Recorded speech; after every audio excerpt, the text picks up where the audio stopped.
የመርካቶ ሱቆች እየፈረሱ በመሆኑ ተደናግጠዋል። እንግዲያውስ እዛው መርካቶ ተክለ ሃይማኖት ላይ ዘመናዊ ግራውንድ ፕላስ 5 የንግድ ማዕከል እንዲህ ባለ መልኩ እየገነባንልዎት እንገኛለን። በአንድ ዓመት ጊዜ ብቻ የምትረከቡት የንግድ ሱቆችን በ11፣ 16፣ 22 እና 32 የካሬ አማራጮችም ታገኛላችሁ። ግራውንድ ለምትፈልጉ ከ4.9 ሚሊዮን ብር ሙሉ ክፍያ ጀምሮ ወይንም ከ1.2 ሚሊዮን ብር ቅድመ ክፍያ ጀምሮ፣ አንደኛ ፎቅ ከ4.4 ሚሊዮን ብር ሙሉ ክፍያ ጀምሮ ወይንም ከ1.3 ሚሊዮን ብር ቅድመ ክፍያ ጀምሮ፣ ሁለተኛ ፎቅ ከ3.8 ሚሊዮን ብር ሙሉ ክፍያ ጀምሮ ወይንም ከ800 ሺህ ብር ቅድመ ክፍያ ጀምሮ፣ ሶስተኛ ፎቅ ከ3.3 ሚሊዮን ብር ሙሉ ክፍያ ጀምሮ ወይንም ከ800 ሺህ ብር ቅድመ ክፍያ ጀምሮ፣ አራተኛ ፎቅ ከ2.7 ሚሊዮን ብር ሙሉ ክፍያ ጀምሮ ወይንም ከ700 ሺህ ብር ቅድመ ክፍያ ጀምሮ፣ አምስተኛ ፎቅ ከ2.4 ሚሊዮን ብር ሙሉ ክፍያ ጀምሮ ወይንም ከ640 ሺህ ብር ቅድመ ክፍያ ጀምሮ እኛ ጋር ማግኘት ይችላሉ። ልብ ይበሉ፣ ይህ ዋጋ ፊክስድ በሆነ ማለትም በኢትዮጵያ ብር የሚዋዋሉት ሲሆን በኔት ካሬ ብቻ የምንሸጥላችሁ ሱቆች ናቸው። ይህ ማስታወቂያ አይተው ለሚመጡ ውስን ደንበኞቻችን እስከ 18% የሚደርስ ልዩ ቅናሽ አዘጋጅተናል። ከእርሶ የሚጠበቀው ከስር ባለው የድርጅቱ ስልክ መደወል ብቻ ነው። ሜሪት ፕሮፐርቲስ።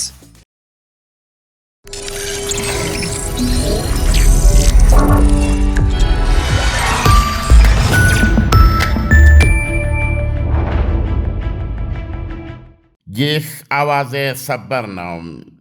ፕሬዚደንት ትራምፕ የአሜሪካ አጋር የሆነችውንና የኢራን ከሆርሙዝ ትይዩ ጎረቤት ኦማንን በመንገዴ ላይ እንቅፋት ከሆንሽብኝ በቦምብ ቡምቡምታ አደባይሻለሁ ሲሉም ጥብቅ ማስጠንቀቂያ ሰጡ።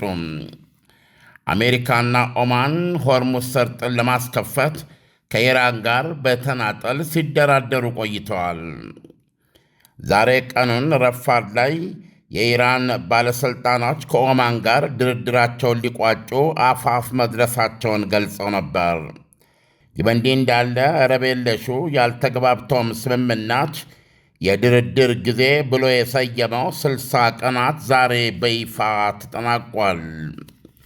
ትራምፕ ዛሬ ከዋይት ሃውስ ለጋዜጠኞች በሰጡት መግለጫ ወቅት ቢቢሲ የመግባቢያ ስምምነቱ እንዲራዘም ይፈልጋሉ ወይ ሲል ጠይቋቸው ነበረ። የትራምፕ ምላሽ አጭርና ግልጽ ነበር። ኖ። ኦማን የሰላጤውን ደቡባዊ ክፍል ትዋስናለች፣ በጦርነቱ ውስጥም ገለልተኛ ነኝ ብላ አውጃለች። ይሁንና ከኢራን ተተኩሶባት ደጋግማ ጨሳለች። እነሆ አሁን የውሃ መተላለፊያውን ለማስከፈት ከቴሄራን ጋር በመደራደር ቁልፍ ሆና ተገኝታለች። ትራምፕ በፎክስ ኒውስ ቃለ ምልልሳቸው ኦማንን ለቦምብ ሊዳርጋት ስለሚችለው እንቅፋትነት ጭብጥ አላብራሩም።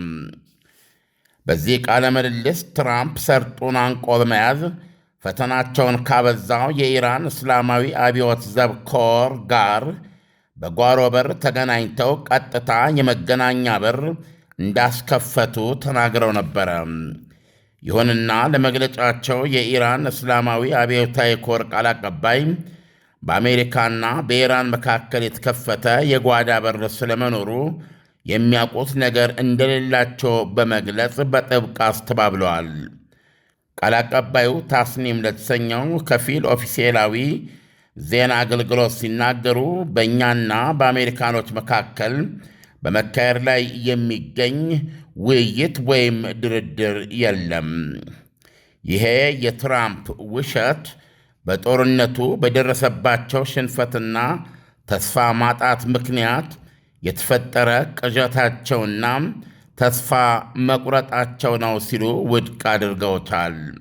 የኢራን ውጭ ጉዳይ ሚኒስቴር ቃል አቀባይ ኢስማኤል ባጋይም ዛሬ ለጋዜጠኞች በሰጡት መግለጫ የሰርጡን የመተላለፊያ መንገድ ማፕን በተመለከተም በቴሄራንና መስካት መካከል መግባባት ተደርሷል ብለዋል። ይሁንና ሁለቱ ወገኖች የድርድራቸውን ስኬት ተከትሎ የጋራ መግለጫ ከማውጣታቸው በፊት የሚቀሩ አንዳንድ ዝርዝር ነጥቦችን ያጠናቅቃሉ ብለዋል። ከጥቂት ሳምንታት በፊት የኢራን ውጭ ጉዳይ ሚኒስትር አባስ አርጋቺ የሆርሙዝ ሰርጥ ሙሉ በሙሉ ሊከፈት የሚችለው አሜሪካ የመግባቢያ ስምምነቱን በመጣሷ ምክንያት ለኢራን ካሳ ከከፈለች በኋላ ነው ማለታቸው አይዘነጋም። ሮይተርስ ዜና ምንጭ ከዚህ ቀደም እንደዘገበው ቴሄራን በሰርጡ የሚተላለፉ መርከቦች የጭነታቸውን ከ5 እስከ 7 በመቶም በመተላለፊያ ክፍያነት እንዲከፍሉም የምትፈልግ መሆኗን የኢራን ባለሥልጣኖችን ጠቅሶ መዘገቡ የሚታወስ ነው። ትራምፕ በፎክስ ኒውስ ቃለ ምልልሳቸው ከእስላማዊ አብዮት ዘብ ኮሩ ጋር የጓሮ በር ቀጥተኛ መገናኛ መንገድ ከፍተናል ቢሉም ጦርነቱን ለመቋጨት ግን ምንም የሚያጣድፈኝ ነገር የለም ብለዋል። ጥሩ ቁማር ተጫዋቾች ናቸው አሉ ትራምፕ ኢራናውያን መሪዎችን፣ ነገር ግን እያለቁ ነው ሲሉ አክለዋል። እንደተወለደ የተቀጨው የመግባቢያ ተብዬ ሰነዱም ጁን 18 2026 በኢትዮጵያ ሰኔ 11 2018 ነበረ የተኩስ አቁም እንዲከበርና ቢያንስ በከፊል እንኳ የሆርሙዝ ሰርጥ እንዲከፈት ስምምነት ተደርሶ የተፈረመው። ይሁንና ትራምፕ ፊርማውን በኔቶ የፓሪስ ስብሰባ የራት ጠረጴዛ ላይ በፈረሙ 21ኛው ቀን ጁላይ 8 በኢትዮጵያ ሐምሌ 1 ቀን 2018 ተኩስ አቁሞ አክትሟል ሲሉ በማወጅ የኢራን መሪዎችን ልቃሚዎችና ቀዌዎች ሲሉም በስድብ ያጥረገረጓቸው መሆኑ አይዘነጋም። ትራምፕ ያልተግባብቶም ስምምነቱ የ60 ቀናት የድርድር ጊዜ ያለ ድርድር የተቋጨበትን የዛሬ ዕለት በተመለከተ በገጻቸው ሲጽፉም ቁጥር 1 ግቤ ኢራን በማንኛውም መንገድ በማንኛውም ቅርጽ ወይም በማንኛውም መልኩም የኒውክሌር መሳሪያ አሁንም ሆነ ወደፊት ሊኖራት እንዳይችል ነው ብለዋል። ኢሳያስ እንግዲህ ዜና ሰምተዋል። ዛሬ የዚህ በመግባቢያ ስምምነቱ መሰረት ድርድር ሊደረግባቸው የተቆረጠባቸው 60 ቀናት ያለምንም ከዚህ በፊት ያው ስዊዘርላንድ ሄደው ንብረትነቱ የኳታር የሆነ የተራራ አናት ላይ የተዘረጋ መዝናኛ ቤት መዝናኛ ሆቴል ወይም ቅጥር ከተወያዩ በኋላ እርስ በርሱ የሚጋጭ መግለጫ ሰጥተው በዛው ሁሉም ነገር አብሮ ማክተሙ የሚታወስ ነው። ያለምንም ድርድር እንደውም በመሃሉ በርካታ ቁርቋሶች ያስተናገደ ባዶ ምንም አይነት ፋይዳ ያለው ድርድር ሳይደረግበት ዛሬ እንሆ ተጠናቋል። 60 ቀኑ ማለት ነው እና ይህንንም 60 ቀኑ ያለቀን ስምምነት ለማደስ ዶናልድ ትራምፕ ምንም ዝግጁነት እንደሌላቸው እንደገለጹ ሰምተናል። በዛሬው መግለጫቸው እንግዲህ አዲሱ ነገር አሁን በኢራንና በኦማን መካከል ለስኬት አፋፍ ደርሰናል የሚሉት ኢራኖች መርከቦች የሚተላለፉባቸውን ኢራንም የምትቀበለው ማለት ነው መንገዶችን አንዱ እንግዲህ በሰሜን በኩል በእሷ ግዛት በኩል ወደ ሰርጡ የሚገቡ በኦማን በኩል ደግሞ በስተደቡብ ከሰርጡ የሚወጡ መርከቦች በሁለት መንገድ እንዲገቡ የመተላለፊያ ጣብቅ የሚያበጅ ይሆናል። በሆነ መልኩ ደግሞ ኢራን በኦማንም በሁለቱም መተላለፊያዎች ላይ ኃላፊነት እንዲኖራት ለማድረግ ነው እንግዲህ ኢራኖች እየሞከሩ ያሉት። ዝርዝሩን አናቅም፣ ሲነግሩን ነው የምናውቀው። ለማንኛውም በዚህ ስምምነት መሰረት የመተላለፉን ችግር እንፈታለን ያለ አሜሪካ የሚል ነው።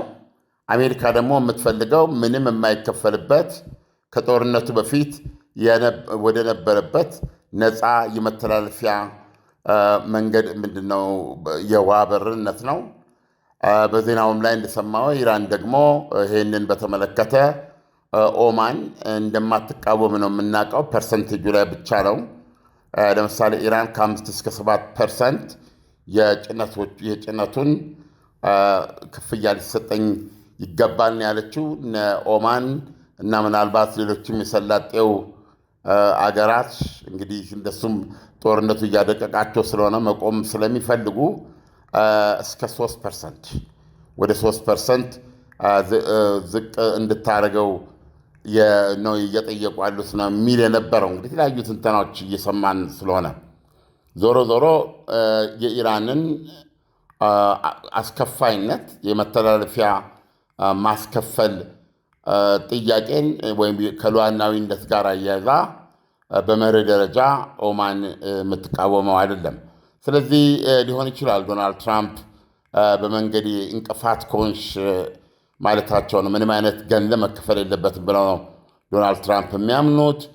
እንዳልኩ ከጦርነቱ ፊት ወደነበረበት ሁኔታ እንዲመለስ ነው የሚፈልጉት። ስለዚህ ነው በቦምብ ድምጥማጥሽን ነው የማጠፋው ያሉት። እና አሳዛኙ ነገር ይህን ተከትሎ የወጣው ማብራሪያ ምን ይላል? ዶናልድ ትራምፕ የሚሰጡት ዛቻ ኦማንን ምንም እንደማያስደነግጣትና በዚህ ዛቻ የተነሳም ስለ አሜሪካ ጥቅም ወይም ስለ አሜሪካ ብላ የምትፈጽመው ነገር እንደማይኖር የሚተነትኑ ጽሑፎች ወጥተዋል።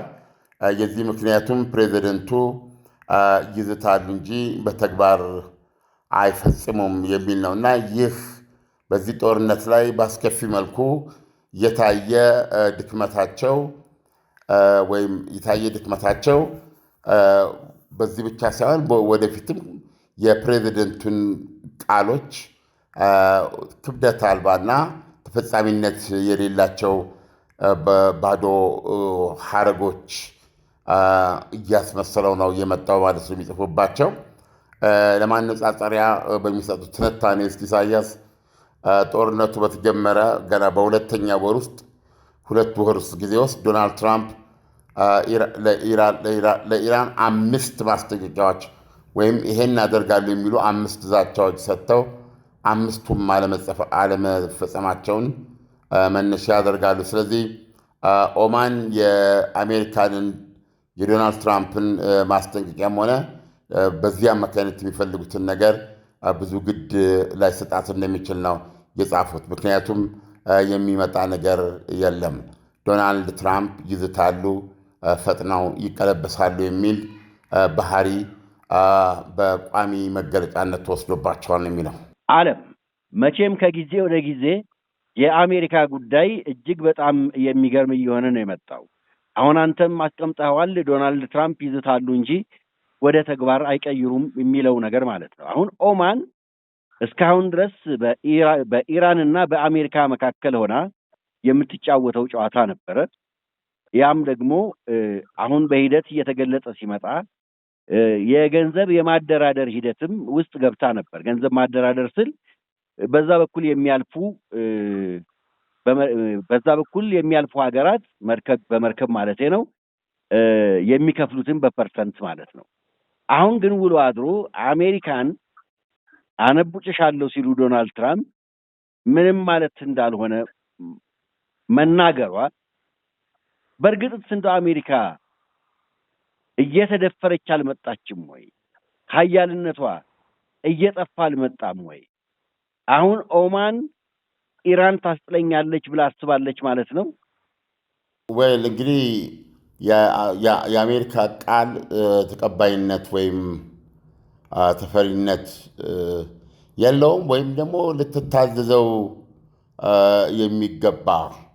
የሚገባ ኃይለ ቃል መሆኑ በፕሬዚደንቱ ኦልሞስት ባህሪ ማለት ይቻላል በጣም ጫፍ የወጡ ዛቻዎች እና ቁጣዎች አስተጋብተው ከዛ በኋላ ደግሞ ምንም እንዳልተፈጠረ እንደውም የሆነ ስኬት ተገኘ፣ በድርድሩ ሂደት ላይ ለውጦች መጡ፣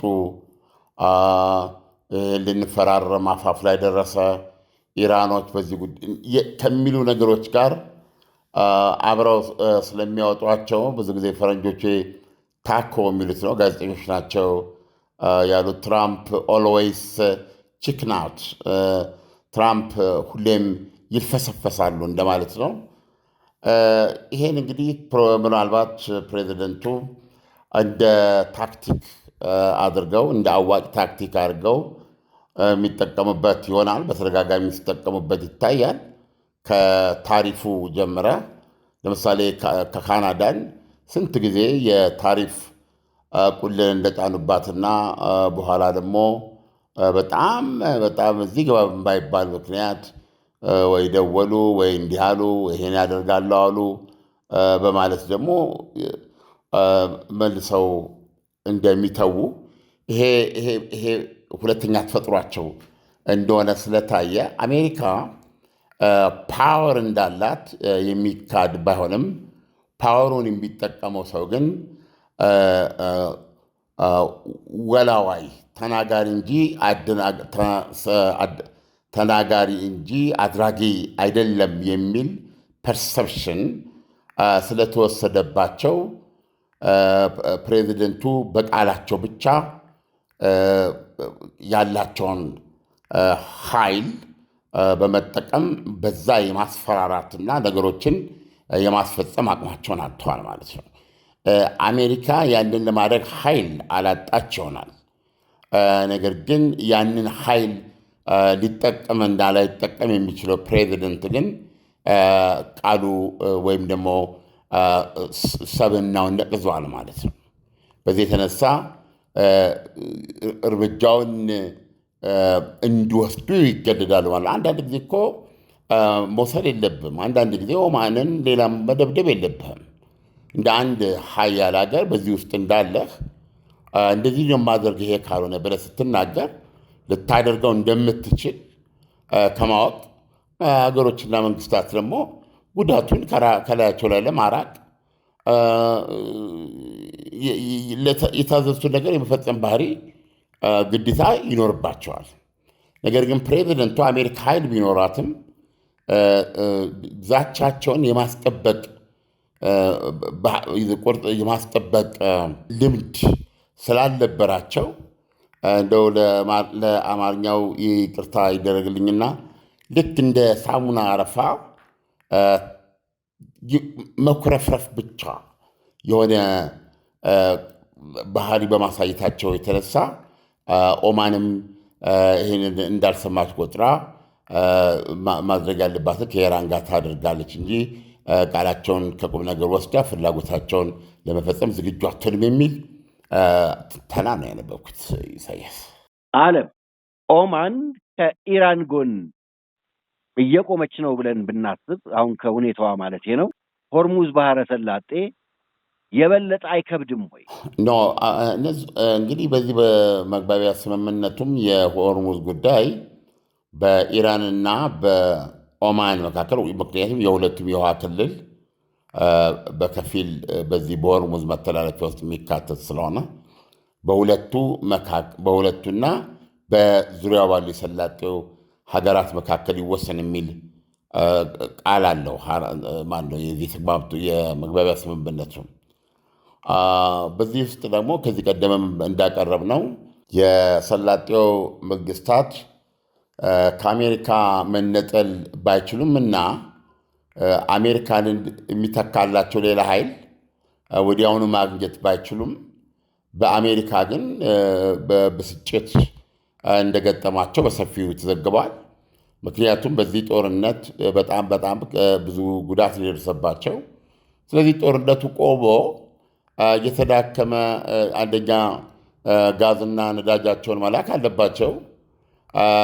ወደ እየሞተ ያለውን የቱሪዝም ኢንዱስትሪያቸውን ከወደቀበት ማንሳት አለባቸው።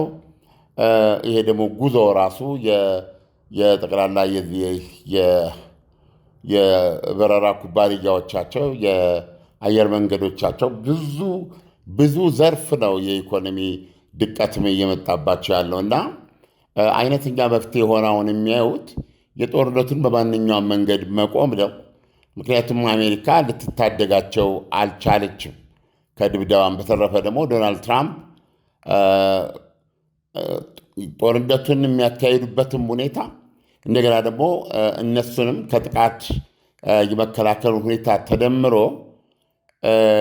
ቅድም ባነሳ ነው በቃ እስከ 3% የሚሆነውን ትውሰድ ይከፈል እየተቀበልን ካለነው መከራና ኪሳራ ይሻላል የሚል ምክር እንዳላቸው ድምዳሜ እንዳላቸው ነው። የኦማን ጉዳይ ብቻ ሳይሆን የሰላጤዎቹ ነው እና ይህንን ደግሞ እንደዛ ሀገሮች ተዉ በሂድን አልቀበልም ለማለት ዶናልድ ትራምፕ ወይም ደግሞ ራሷ ኦማን ይሄን ኢራንን ይከፈል የሚለውን ኦፕሽን በዚህ የፐርሰንቴጁን ጉዳይ ልትይበታች ምን ያህል ስማማም የሚል አቋም ራሷም ሆነች ጎረቤቶቿ የሚፈቅዱት ነገር አይደለም። ምክንያቱም ቀጣዩ ያለው አማራጭ ኢራንን አሜሪካ ምንም ልታደርግ አልቻለችም።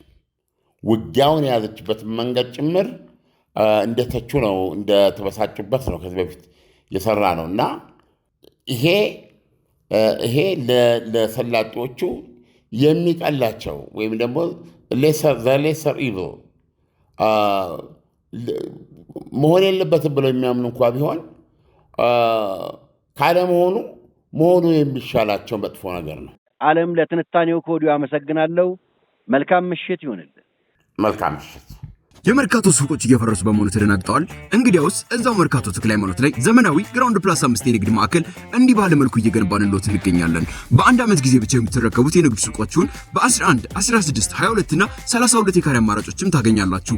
ግራውንድ ለምትፈልጉ ከ4.9 ሚሊዮን ብር ሙሉ ክፍያ ጀምሮ ወይንም ከ1.2 ሚሊዮን ብር ቅድመ ክፍያ ጀምሮ፣ አንደኛ ፎቅ ከ4.4 ሚሊዮን ብር ሙሉ ክፍያ ጀምሮ ወይንም ከ1.3 ሚሊዮን ብር ቅድመ ክፍያ ጀምሮ፣ ሁለተኛ ፎቅ ከ3.8 ሚሊዮን ብር ሙሉ ክፍያ ጀምሮ ወይንም ከ800 ሺህ ብር ቅድመ ክፍያ ጀምሮ፣ ሶስተኛ ፎቅ ከ3.3 ሚሊዮን ብር ሙሉ ክፍያ ጀምሮ ወይንም ከ800 ሺህ ብር ቅድመ ክፍያ ጀምሮ፣ አራተኛ ፎቅ ከ2.7 ሚሊዮን ብር ሙሉ ክፍያ ጀምሮ ወይንም ከ700 ሺህ ብር ቅድመ ክፍያ ጀምሮ፣ አምስተኛ ፎቅ ከ2.4 ሚሊዮን ብር ሙሉ ክፍያ ጀምሮ ወይንም ከ640 ሺህ ብር ቅድመ ክፍያ ጀምሮ እኛ ጋር ማግኘት ይችላሉ።